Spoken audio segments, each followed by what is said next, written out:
ఆర్థిక మాన్యం కంటే ఆధ్యాత్మిక మాన్యం. అది సేవకులమనండి, విశ్వాసులమనండి, సండే స్కూల్ చంద్రులమనండి, భక్తులమనండి, భక్తురాళ్ళమనండి, ఎవరైనా సరే ఆసక్తి తగ్గడాన్ని ఏమన్నారంటే మాన్యం అన్నారు. ఏమన్నారట? ఏం తగ్గడాన్ని?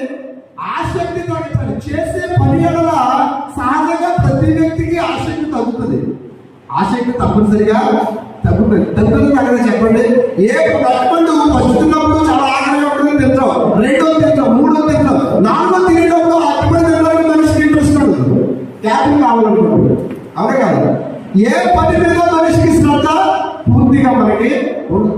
అది నీ నిత్య జీవితంలో, మన నిత్య జీవితంలో ప్రతి విషయానికి అప్లై అవుతుంది. కానీ ప్రభువుని సేవించడంలో మాత్రం ఏమనకూడదు అంటున్నారంటే మాధ్యం అనేది, బద్ధకం అనేది, నిర్లక్ష్యం అనేది ఉండకూడదు. కనుక ఆసక్తి విషయంలో మంజులు కాక ఆత్మయందు తీవ్రత కావాలి. ప్రభువుని సేవించాలి. దేవునికి స్తోత్రం కలుగును గాక. ఎందులో మనకు ఆసక్తి ఉండాలంటే ప్రభువుని సేవించడంలో ఆసక్తి ఉండాలి. ఎందులో ఆసక్తి ఉండాలండి? ప్రభు పనిని చేయడంలో ఆసక్తి ఉండాలి. చేద్దారులే, చూద్దారులే, రేపు ఈవేళ కాదు, రేపు చేద్దారు, రేపు కాదు, ఎల్లుండి చేద్దారు అన్నది అది నిర్లక్ష్యమే తప్ప ఆసక్తి ఏమాత్రము అనిపించుకోదు. కనుక అపోస్తలుడు పౌలు రోమియో సంఘానికి రాసిన ఏమనంటే మీరు ఆసక్తి విషయంలో మాంద్యం అవ్వదు. అంటే ఒక లోపాన్ని గుర్తిస్తేనే కదా ఎవరికైనా చెప్తాం.